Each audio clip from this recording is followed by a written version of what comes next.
Всем привет на моем канале. И так как по традиции я каждый год отмечаю себе 21 год, ничего в этом году не поменялось.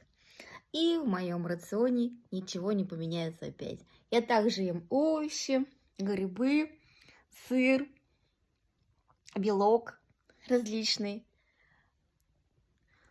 И не собираюсь ничего менять. Ну, можно еще будет добавить кусочек рыбы или кусочек мяса чуть-чуть.